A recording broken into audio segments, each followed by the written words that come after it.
Hello, Leonora again, and this time I'm doing my first ever real book haul.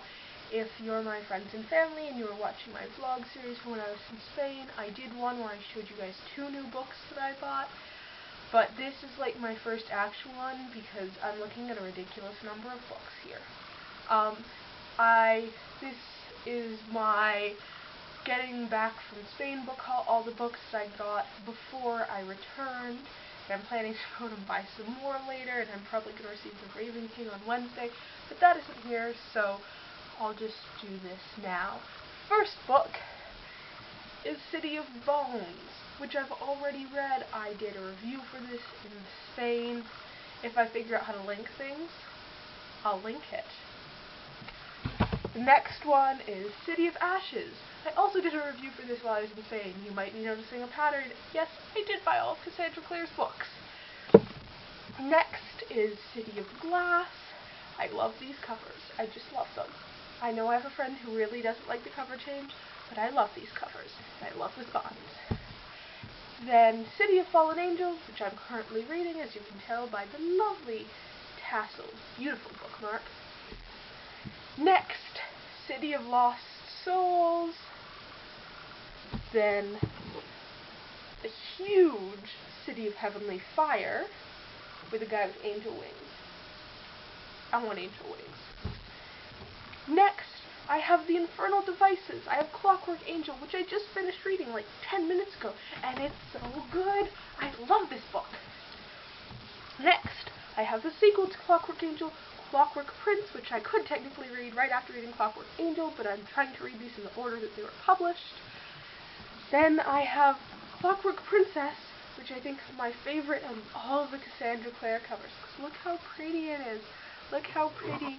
It's so pretty. Do you think it's pretty, Ray? Ray thinks it's pretty. Then I have Lady Midnight, and it's hardcover. I am going to read so much Cassandra Clare in the next few days. Then I have my non-Cassandra Clare books. There are some of those. The first is Harry Potter y la Piedra Filosofal. I got this while I was in Spain, and I read it in Spanish, and it was really, really difficult, but I got through it, and I was really proud of myself for finishing. This is my 3rd edition of Harry Potter and the Philosopher's Stone. Next, I have The Big Short by Michael Lewis.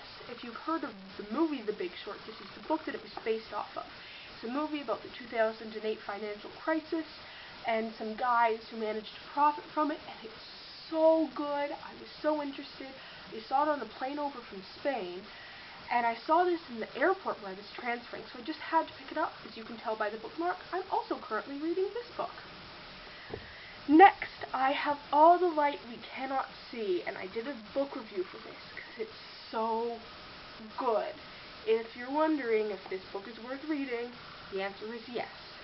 1,000 times yes. And yes, I did just quote 2005's Pride and Prejudice. Next, I have Glass Sword, and this was my first ever book review. It looks very worn because I've read it a lot while I was in Spain. And then last but not least, I have The Rose and the Dagger, which is the sequel to The Wrath and the Dawn, which I really enjoyed. I read it a few months ago, and I've been really looking forward to reading this book, and it's the last book in the duology, which is nice, because it means I get some closure, because right now it feels like all the series I'm reading are just going on and on and on forever. So if you're wondering how many books that was, I have all my Cassandra Clare books, and I have all my non-Cassandra Clare books. There are a lot of them. And I have Ray, too. She's awesome. So, Ray's saying bye to you. Bobbling head. Yes, she's agreeing with me. And I'll see you next time.